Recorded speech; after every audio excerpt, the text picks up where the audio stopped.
ഇന്ന് നിങ്ങൾക്ക് ഒരറിവ് പകർന്നു തരാനുണ്ട്, നല്ലൊരു ഗിഫ്റ്റുമുണ്ട്. മഹാനായ അബൂ ഹനീഫ ഇമാം റളിയല്ലാഹു അൻഹു തൻ്റെ ശിഷ്യനായ അബൂ യൂസുഫ് തങ്ങൾക്ക് നൽകിയ കുറച്ച് ഉപദേശങ്ങൾ. അടിസ്ഥാനം ഒരു പണ്ഡിതൻ സമൂഹത്തിൻ്റെ വിവിധ തലങ്ങളിൽ എങ്ങനെ ഇടപെടണം എന്നുള്ളതാണ്. അതിൽ പ്രധാനപ്പെട്ട ഒരു ഉപദേശം, വലാ തുക്സിരിൽ ഖുറൂജ ഇലൽ അസ്വാഖ്, അങ്ങാടികളുമായുള്ള ബന്ധം പണ്ഡിതന്മാർ വളരെ കുറക്കണം. വലാ തുകല്ലിമിൽ മുറാഹിഖീന ഫഇന്നഹും ഫിത്ന, പ്രായപൂർത്തിയോടടുത്ത കൗമാരക്കാരായ ആളുകൾ, അവരോടുള്ള ബന്ധത്തിലും സംസാരത്തിലും വളരെ സൂക്ഷ്മത പുലർത്തണം.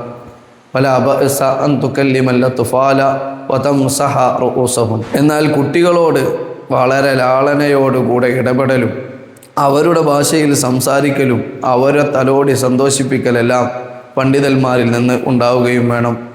ഈ ഉപദേശം വ്യക്തമായി ജീവിച്ച് കാണിച്ചു തരികയാണ് ശൈഖുനാ സുൽത്താനുൽ ഉലമ. ഈ ഇടയ്ക്ക് ശ്രദ്ധയിൽപ്പെട്ട, മനസ്സിനെ വല്ലാതെ സന്തോഷിപ്പിച്ച ഒരു വീഡിയോ ഞാനിതിൽ ചേർക്കാം.